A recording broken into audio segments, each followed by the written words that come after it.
I am the Community Engagement and Immigration Clinic Manager at Comunidades Unidas. I'm the Specialist Coordinator in Comunidades Unidas, a non-profit organization. I'm currently the Director of Research for Alliance for Better Utah. I'm their Policy and Advocacy Council. I'm a policy fellow with Alliance for Better Utah. I was born and raised in Mexico.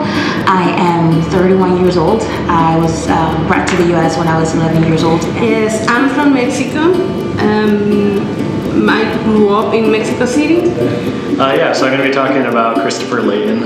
He was my great-great-great-grandpa. I'm not exactly sure how many greats there are in there, but he's pretty great. My grandfather, he's from Spain and came over to the United States, I believe in his early 20s. So my grandparents, my dad's parents immigrated from Ireland. So I crossed the border practically a whole day. It was we had no water. I came along with other immigrants that I didn't know, right? I was 11 years old. It was the first time that I was physically separated from my family. So it was a very scary experience. Why he went from Spain to the United States to pursue a medical degree and to also pursue a career as a surgeon. The United States afforded him a better option to do that. Christopher Layton, he was the first person to raise a American flag in what was then the town of Tucson. As they were building Utah, they settled it. We learned English. Was the first struggling. Even the economical situation was pretty high.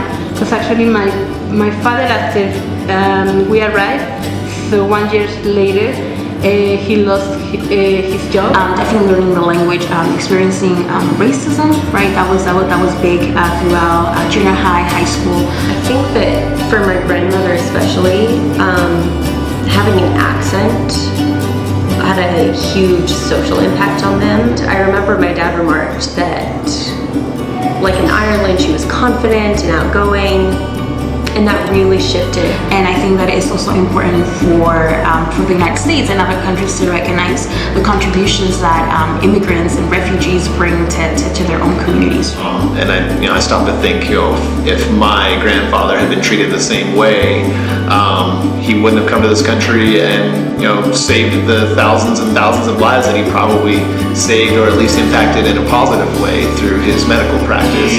That expansion of our country, and him to be a part of it, to be in the U.S. Army, the longest infantry march in U.S. history, and then to be able to raise the first flag in Arizona, I think showed their dedication not only to their religion, but to their country that they had just been driven out of. And I feel like I'm now benefiting from that decision, the sacrifices that they made for their kids, for their posterity. I feel like I'm reaping all the benefits of that. Definitely the last few years have been very difficult for our communities.